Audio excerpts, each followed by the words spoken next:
સુરતના ભેસ્તાન વિસ્તારમાં આવેલી ઉનખાડી કિનારેથી 300 કિલોગ્રામ ગૌમાંસ ઝડપાતા ચકચાર મચી ગઈ હતી। રાજ્યમાં ગૌમાંસ પ્રતિબંધિત હોવા છતાં છાશવારે વેચાણ થતું હોવાનું સામે આવી રહ્યું છે।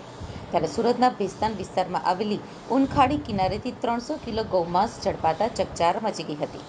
ત્યારબાદ ભેસ્તાન પોલીસ દ્વારા તપાસ હાથ ધરવામાં આવી હતી, જેમાં પોલીસે 5 આરોપીની ધરપકડ કરી હતી। ગૌમાંસ ઝડપાયા બાદની તપાસમાં પતરાના શેડમાં બાંધેલી 3 ગાય, 2 ભેંસ, 4 નાના પાડાને મુક્ત કરાવાયા હતા।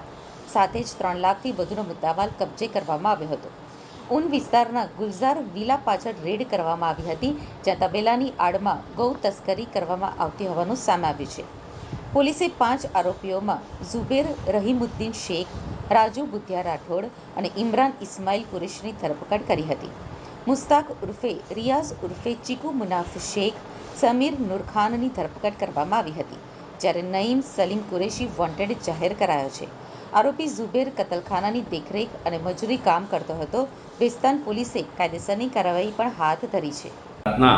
ગૌરક્ષકોને બાતમી મળેલી કે ભેસ્તાનના ઉન ખાડી વિસ્તારમાં ગુલઝાર વિલાની પાછળ એક ગાયની કતલ થઈ રહી છે।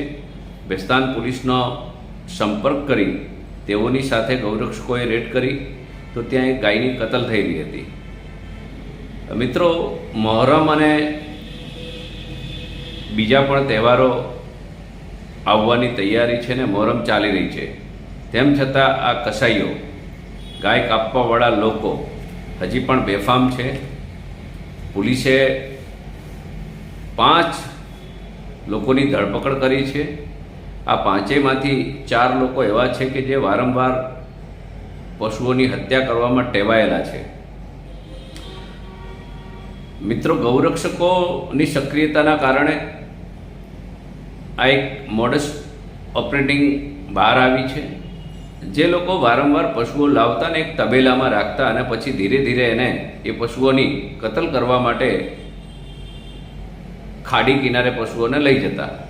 એટલે ભેસ્તાન પોલીસે અને ગૌરક્ષકોએ ખૂબ સારી કામગીરી કરી છે।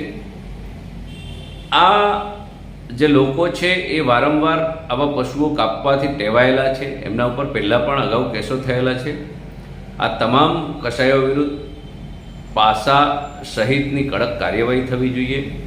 એમની જે પ્રોપર્ટી છે એને પણ નાબૂદ કરવાની ખરેખર કડક રીતે કામગીરી કરે તો હું માનું છું કે જે સુરતની અંદર ખાસ કરીને ગૌ હત્યા થાય છે તેના પર પ્રતિબંધ આવશે।